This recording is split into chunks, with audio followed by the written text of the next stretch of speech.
35-year-old James McCambridge is training hard for one of the biggest competitions in his sport, the UK's Rubik's Cube Championships. Somebody bought me a Rubik's Cube for my birthday when I was 22. At the time I was training to become a circus performer and had a lot of time where I was either traveling or injured. Over time, the cube gradually just became a full-blown obsession. So that was about 14 seconds. My personal record is 10 seconds. James went to his first competition 5 years ago. At that time, he was completing cubes in around 18 seconds. The best were achieving times of under 10. So he decided to take on a different competitive challenge, the multi-blind event, where competitors complete as many cubes as they can in an hour, blindfolded. The thing I enjoy about it most is the impossibility of being able to solve it without even looking. I didn't think that was achievable for me or anyone else. James used to hold the Irish record, but he lost it this summer. He's hoping he can win it back at his next official competition.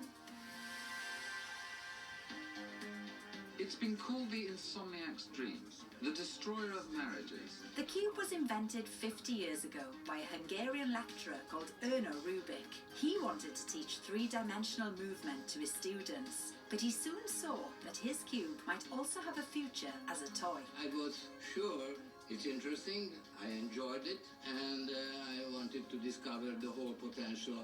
I was not thinking about 50 years ahead. Erno patented his spatial logic toy a year later, but it wasn't until it was shown at international toy fairs that it went global.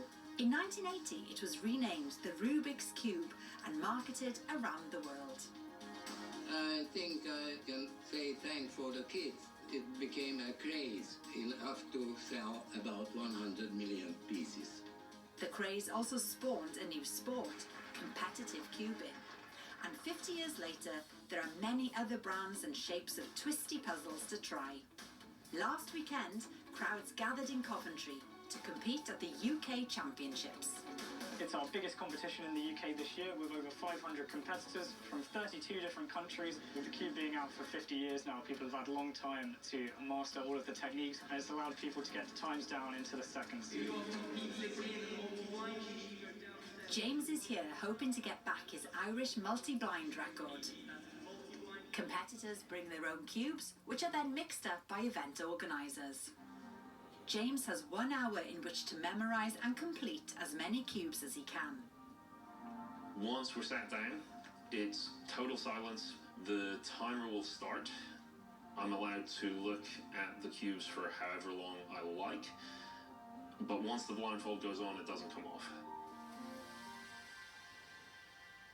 Right, you ready? Yep. Yep.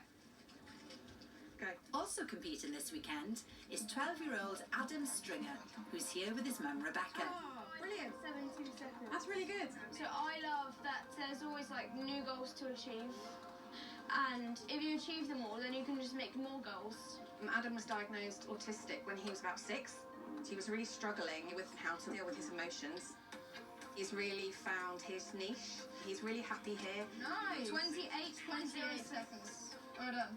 This is somewhere that he really does fit in, and everyone completely accepts him as he is. In the multi-blind room, James's hour is almost up. So attempts over, not the result I was hoping for. I got 13 out of 21, so I didn't get the national record like I was going for. But you know, this is what I do and what I love, so I'm gonna just keep at it. Most of today's competitors weren't even born when the Rubik's Cube was created. 50 years on, it's still as popular as ever. There you are.